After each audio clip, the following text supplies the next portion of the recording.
পেশাবখানা তো উঠকেও নাকি উঠি এড়িয়েছে তো।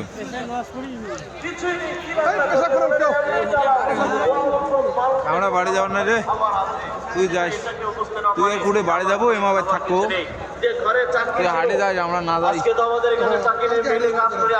গেলে তো গাড়ি দিয়ে সূত্র পাবো। ওই চাকরি চালাইতেছে কেন?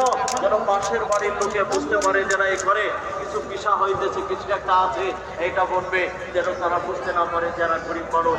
এমন করে তাদের সম্পদকে তারা লুকাতো। কম গেলে দাম বলিস। যে আমি যখন ওই সব বাইরে করতেছে সে তো নিজে জানে যে আমার খানা থেকে শুনে, কিন্তু ওদের তটস্থ যে এমন অবস্থায় যখন সে বাইরে থেকে দেখছে তার ঘরে ধোয়া উঠতেছে, কি ব্যাপার, আমার ঘরে তো আমার কিছু নেই, এখানে ধোয়া কি করে ওঠে, এখানে রান্না কি করে হয়? ঘরে এসে দেখে যে বিবি খানা চুলা জ্বালিয়েছে কেন? এমন জায়গা নিয়ে গেছে আর্জেন্ট যদি লাগে না, দেখে যে চুলাকে নিজের গরিবী মিটানোর জন্য আর নিজের গরিবীকে ছুপানোর জন্য যে চুলা জ্বালিয়েছেন, বুঝতে না পারে ওই চুলা মানুষকে দেখে যে ওখানে মানুষ সুন্দর হয়ে বলে চালাইতেছিল ওই চাকরি থেকে আটা বার বার।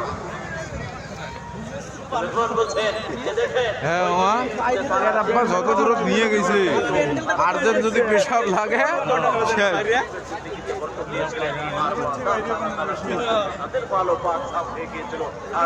হে ভাই এদি সোজা পায়খানা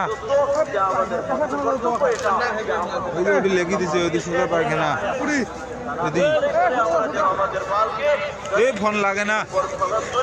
বাকি আমাদের যেগুলো ইসলামিক অনুষ্ঠান আছে, আমাদের মসজিদ আছে, আমাদের মাদ্রাসা আছে, যে মালের ঘন ঘন বেড়া লাগছে না লাগায় এগুলো আমাদের দাম ভালো মাল, পরিষ্কার মাল, পবিত্র মাল, ওই পবিত্র মাল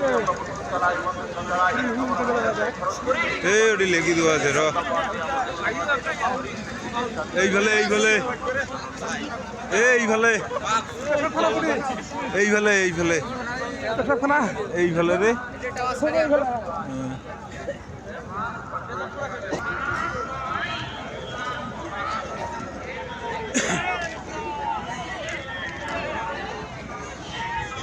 ইলে হয় এই যে এই যেমন নিচ্ছে